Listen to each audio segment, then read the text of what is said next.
All right, what's up, guys? It's Tyler, Elevation Powerlifting, and I wanted to come at you guys with a video about training in the morning. Really, this video can kind of go for anybody, no matter what time you train, but the things I'm going to be covering in this topic are especially important for people that are training in the mornings. I've been training in the morning for like 5 years now. It's kind of all I've ever known, and along the way I've picked up a lot of tips to make things kind of feel essentially less like I'm training in the morning. Some of these things I've picked up on my own. Some of these things I've had my coach help me with, friends, stuff like that, and I wanted to share it with you guys so that if you're like me and the only time you can really train is in the mornings, this will help you, feel a little better, maybe not so tired, not so depleted, and overall just feel less like you just woke up. So what I want to start with is, first things first, as I kind of want to start with the night before you train. So for me, my alarm goes off at 4 a.m. every single training day. With that being said, for starters, you gotta have a good nighttime routine. My coach Jordy has helped me do better with this, and the main thing that we need to focus on is getting sleep. Now, sleep is important regardless of what time you train, but it's especially important before you train in the mornings. I would say minimum you need to be getting 7 hours a night. 6 is probably okay occasionally, but you need to be getting 7 pretty much regularly. The two most important things that have helped me with that is, number one, stop sleeping with your phone next to you. I used to just have my charger plugged in like behind my bed, and I would just sleep with my phone in my bed with me. And the reason why we don't want to do that is because if you're anything like me, I would be like, okay, alarm's going off at 4, that means I need to go to bed by 9, and I'd do really good. I'd get in bed by like 8:45, I'm ready to go to sleep, and then I'd check something on my phone, and before you know it, it's 9:45, 10 o'clock, and I'm still looking at my phone. That cannot happen. On top of just, the decreased amount of sleep you're going to be getting, the quality of your sleep is going to go down big time from looking at your phone and the blue light that comes off of it and stuff like that. So what I've started doing instead is, when I'm ready for bed, I do my final check, and then I plug in my phone across my bedroom, where the only way I can get to it is I have to get out of bed in order to get to my phone, which kind of leads me into my next point, and that's, when your alarm goes off, you just need to get up. It's going to suck, it's going to be hard, you're going to be tired, but I promise you get used to it. But the worst thing you can do after your alarm goes off is just keep hitting snooze, because what's going to happen is your body is not ever going to be able to fully wake up if it doesn't know when it's supposed to be awake. If your alarm goes off and you hit snooze a couple times, your body's just going to be in and out of sleep, and it's going to be kind of confusing, and you're just going to end up feeling terrible all morning long. Do not do this. When your alarm goes off, get up, turn on the light, make your bed, and you're done sleeping. That's that. Jordy has also helped me with this a lot, my coach, because with my phone being in bed, I would wake up at 4 o'clock and I would just sit and scroll through my phone until like 4:30.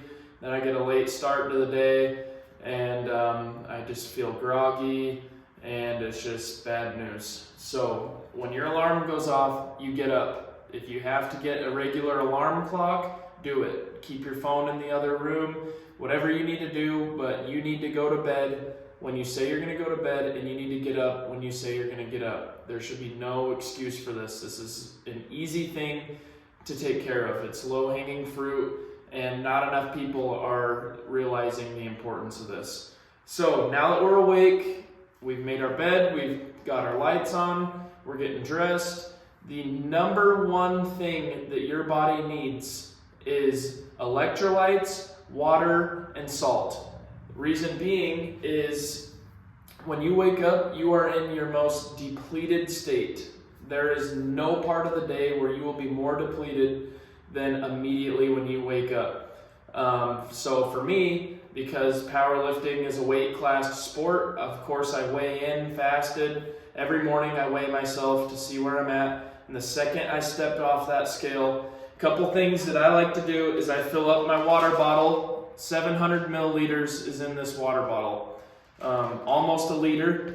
And what I do is I mix one of these Great Value lemon lime Hydrate packets with it. Shout out to Dallin, he put me on with these, Dallin PR. What this has is all kinds of electrolytes. It has a little bit of sodium in it, and it has some sugar in it.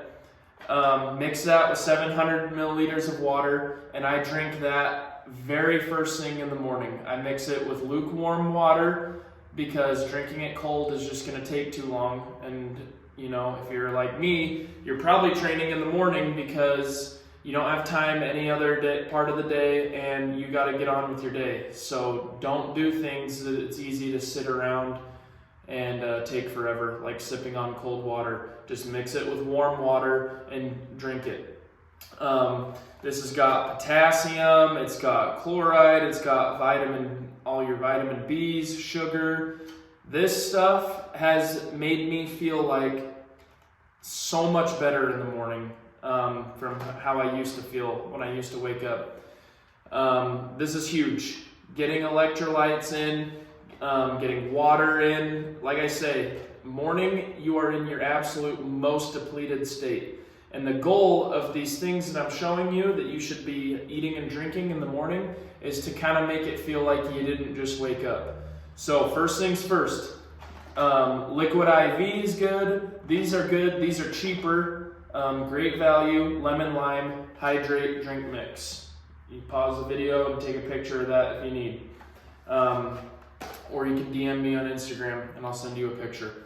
After I drink this, the next thing I like to do is eat one of these little ramen noodle cups. My favorite is lime and shrimp flavor. Get whatever flavor you like. Reason for this is these have a ton of sodium. One cup of this has 1,170 milligrams of sodium. On top of that, it's got simple carbs that your body's going to digest quickly. Reason why we want this is we need some calories and we need some food in us, but being that we're pretty much going to be training almost immediately out of bed, we need to eat something that our body can digest quickly and something that's going to make it feel like we've eaten more than we have. And that's where this comes in, because the salt and the water with this ramen, it fills up your stomach, it bloats you, it makes your belt feel a little tighter, makes you feel overall a little bit better. And the simple carbs, they're easy to digest, your body gets them in quick. And then after I finish this ramen, what I'll do is I'll mix up my pre-workout. I take 110%, I'll put a scoop of 110% in, and I'll mix it with some Gatorade powder just because it tastes a little bit better, get a little bit of extra sugar, mix it with water, and then I go for a walk. And as I'm walking, I just sip on my pre-workout. But that's the next point I want to make is I already know none of you guys are going to have an issue with taking pre-workout, but walking. Walking is probably the best mobility, the best stretching, the best warm-up you could possibly do before you train. If you're not walking regularly throughout your day, you need to be. I don't know a single person, me and Huey have talked about this multiple times, shout out to Huey. People that are regularly getting 10,000 steps a day are not complaining about back pain. They're not complaining about hip pain.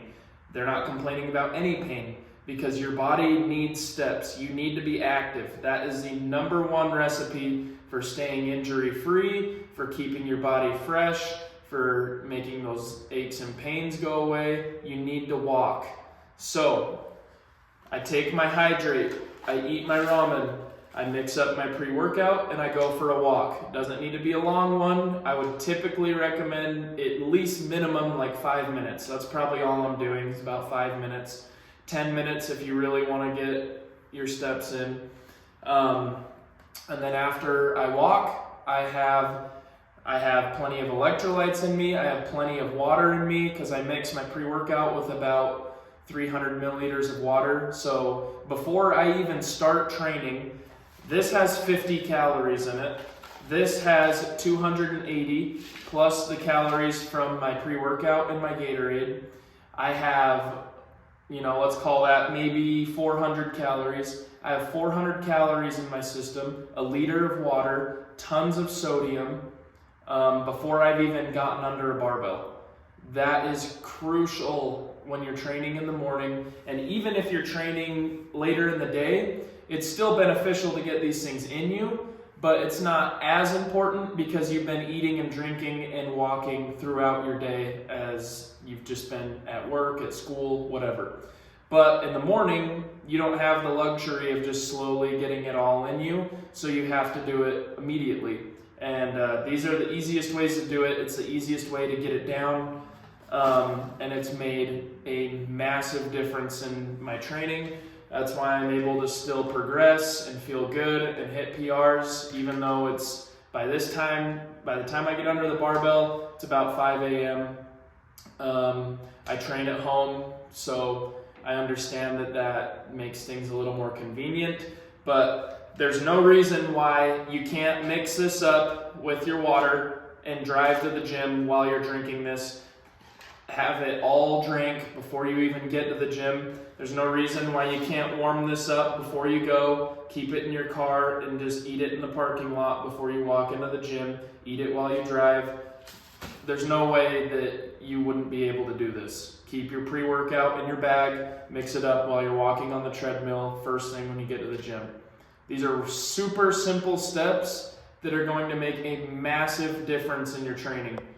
I'm telling you, try it and you will be amazed. Beforehand, before I was doing all these things, I would not drink any water. I wouldn't eat anything. I would train completely fasted and just take pre-workout. And the reason why I definitely don't recommend doing that is you're obviously going to feel horrible. And aside from that, caffeine is really hard on the lining of your gut. That's why pre-workout poops is a thing. When you get some water in you and you get some food in you, that caffeine's a lot easier on your stomach, and then you don't have to take all those bathroom breaks while you're training. So I hope this video helps. Just quickly to summarize, you need a good bedtime routine. You need to put your phone away and go to bed when you say you're going to go to bed. We need to be shooting for 7 hours of sleep. Immediately when you wake up, you need to be getting water, electrolytes, and some simple carbs. Doesn't have to be ramen, doesn't have to be this brand. These are just the cheapest, and ramen tastes the best to me and it's the easiest to get down. It can be whatever you want. You just need to eat something and you need to get your electrolytes and your water in. So I hope this helps. Let me know, and I'll see you guys in the next video.